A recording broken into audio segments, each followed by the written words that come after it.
I mean, a lot of this stuff that I've accumulated over the years, I know I'm never going to get to, so that's why I'm offering it to the club. It'll help me buy some paper towels and other stuff for the shop, but you don't have to pay too much for it. But this stuff has been here it came from E-Town. This is English walnut. Got this from the funeral home that I work for up there. I guess it was like 2010. I think that's when the tree came down and I went up with the chainsaw. But it's got some beautiful grain. And English walnut's one of my favorite turning woods. I like it. I prefer it much better than black walnut. Black walnut, the dust just gets to me. This is just nice, clean turning wood. So all that's English walnut. I think this is a piece of pecan that Keith Latterbaugh gave me. I'm pretty sure it's been sitting under the stairs for a long time. I hadn't got to it yet, obviously, but I think it's pecan. This is a really nice piece of wild cherry, according to Martin Stolpe, our naturalist. And we got this at the Baker campus, and that's over by F&M. That was also in 2010. Martin Stolpe, there was a bunch of us over there. Were you along then, Doug? I don't remember. And at the Baker campus, at the time he was like a naturalist for F&M, and he wanted us to clean some of that out. He had permission, so that's what we did. Did you anchor seal it right away, or on all sides, or is it just? I didn't touch this at all. That's just let it go, and it stayed good. Okay. And then you see, I was going to make a big platter out of it. And that's not. I thought that was a check, but it's really not. So that's just a nice, beautiful piece of cherry. Let's see what that would be. I'm going to guess 20 inches. I'm right. You got it. You got it. 20, right? And now I'll ask the question: well, what size is the maximum diameter you can do on the power lathe? On the inboard like that, 20 inches. So anyway, it's a nice piece of cherry. Doug Reeser gave me a couple pieces of maple over the years, and I haven't gotten to it yet. And unfortunately, it has some checks in it, but you can still get some nice, smaller stuff out of it. This, just by looking at it, you know, it was a fence post, but it's aromatic cedar. Oh, yeah. And I turned some boxes out of it. It's really beautiful, beautiful stuff. Odd piece of honey locust here. I forget where I got that one from. Last piece of sugar maple, that little guy down here, that came from a tree in Rohrstown. And sugar maple is very, very hard. That's what they make bowling alleys out of. And I've used all of it up, but that's the last little piece I have. Odds and ends. This guy down here is Spalded Beech, I think, from Landis Valley. I never got to that one yet either. Piece of ash, American beech, sycamore, and silver maple. This is an ugly burl that someone wanted done, but then COVID came along and stopped that process. It's got some good fungi growing on it by now. Yeah, Crimson King Maple. I forget who gave it to me. I've had it for a while, but I've made 3 or 4 bowls out of it for a lady, and she didn't want any more, so I kept a couple pieces. All this stuff here, I'm not quite sure what's in there, but I know if I lifted the cover off, which I didn't have time to do, I know there's a lot of good stuff in there. Well, I'm not quite sure what these guys are here. It's just some odd pieces that came to me by whatever means, I'm not sure. I think this is a big piece of sycamore in here. And just some blocks. I have all kinds of boxes of blocks that are ready to go for things like boxes and small stuff. Yeah, I just kind of cut them ahead of time, and they're actually next door in the garage. Do you want to pull the tarp off so we can see what's under the tarp? It's going to be dusty. Well. We're going to make a mess, but I don't know if that's right.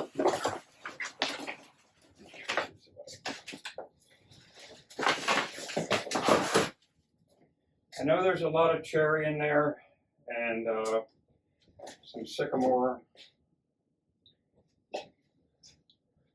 Yeah, cherry, I'm not sure. Some of this stuff I am not sure. But some of the stuff that's in block form, that's a nice piece of cherry. That would be nice for a vase or a couple of boxes. Yeah, so some stuff I can get. Like for the large platters I used to make, I'd go down to Groff and buy a big slab, might be 2 inches thick, 22, 3-4 inches wide, maybe 8 or 9 feet tall. Some of those things are up to around $400, but I calculate how many platters I can get out of it. You can still stay a little ahead that way. And I'm still selling things in the guild store. I say I'm one of the most steady sellers down there. I can't believe it. I don't know if I have anything left down there to sell, but I'll have to resupply them when it comes to that. So some of this stuff has been here for too long, years and years, and I think the bulk of it is cherry way underneath in here, and I'm never going to get to it, so that's why I want to do the club a favor by letting that go for just for a few dollars here and there. So, as you can see, there's too much stuff in this whole garage, but my shop partner has quite a few interests and stuff that he thinks he will make out of things, and he may or may not get to it, but some of his wood is right here, and I think some of it is persimmon. I think it's holly as well. But I have this honey locust down here, and they came from Indian Steps over in York. Oh yeah. Okay, we took one of the friends of mine took a tree down over there, and he offered me some of it, so I took it. I really like honey locust, or yellow locust, and also black locust. Nice turning stuff. Pieces leaning up against the wall there, the long, roughly 2.5, 2¼ inch square, by about 6 feet high. I did some research and I narrowed it down to what I'm pretty sure the wood is called Peroba rosa from South America.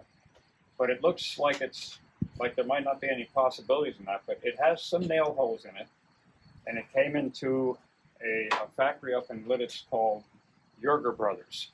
Their equipment came in on pallets made out of this stuff.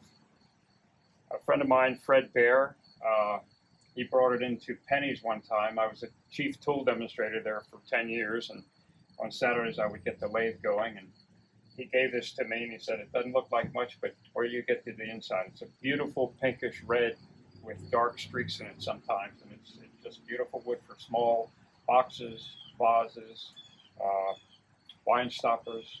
That kind of thing would be perfect for it. And I have to avoid some of the nail holes every now and then, and you can get some nice lengths out of it, 6 to 9 inches.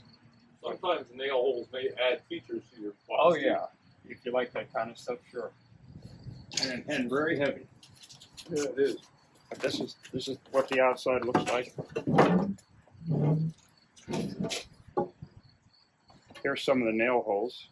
You see, like every 10 or 12 inches. But it's just gorgeous stuff, and it smells very nice when you're turning it. Excuse me. Where do you think? But eventually, I think I'm going to take I have 2 lathes, a monster, Powermatic, 900 pounds, and I have a smaller Delta, and I think I'll take that back to my garage where I started at home and finish up wood turning that way. You mean you think you're going to close down this shop? No, I think I'm going to leave. You're going to leave? But there's 2 other people in it, and they'll probably have to do that. Stay. I think they'll stay a while yet. But I'm not quite ready yet. We'll see what happens. But anyway, you guys, I think you'll really enjoy that. Let me just get a few pieces here.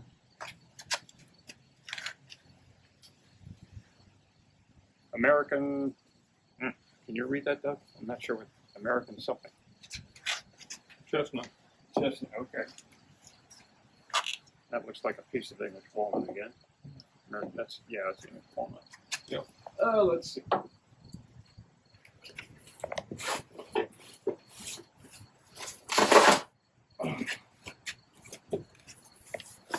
Okay. Just an assorted box of things. Purple Heart. That might be Pocody, I think. Coca-Cola? Coca-Cola, maybe. Could be. Very, very dense. It's just little things. Not sure what that one is.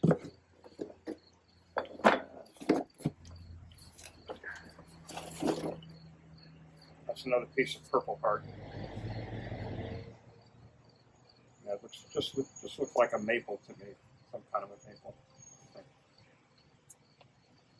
But the old way of turning things is just to put a waste blank fluid right onto your piece faceplate attached in here. You can bring a tailstock up. I think the wood chuck is probably the biggest advantage to wood turners in the last 20 years. So you're saying Metalworking has always had chucks. So I was going to say, you're saying that piece has been sitting around for more than 20 years, is what you're saying. That's what I'm saying. That's it. There's some cherry in there, some little stuff, but other boxes have different things in them. Let me just grab one of these just to see what they have.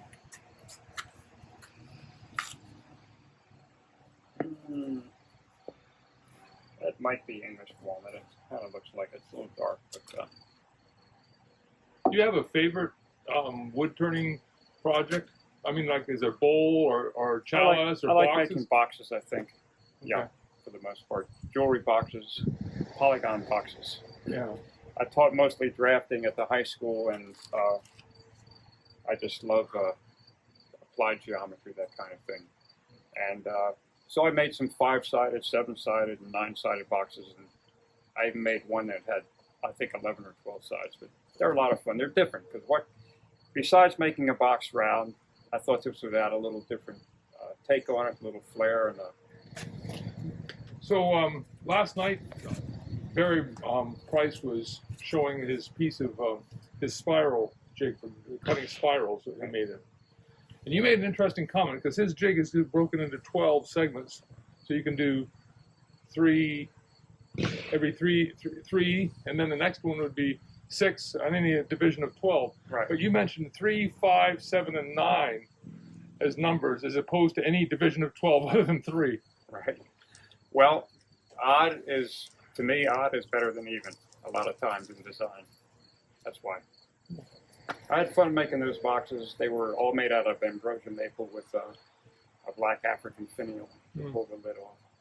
If you remember, right, John? Oh, I do. So, Yeah, that was a fun project. Yeah, and they're still selling pretty well for me down at the Guild. I have a bunch of blanks ready to make some more of those, but I haven't got to them yet. There's more to life than wood turning, but wood turning life is pretty good. And I've done it for 51 years now. So it's been a lot. It's been a good trip. Thank you, Ted. You bet.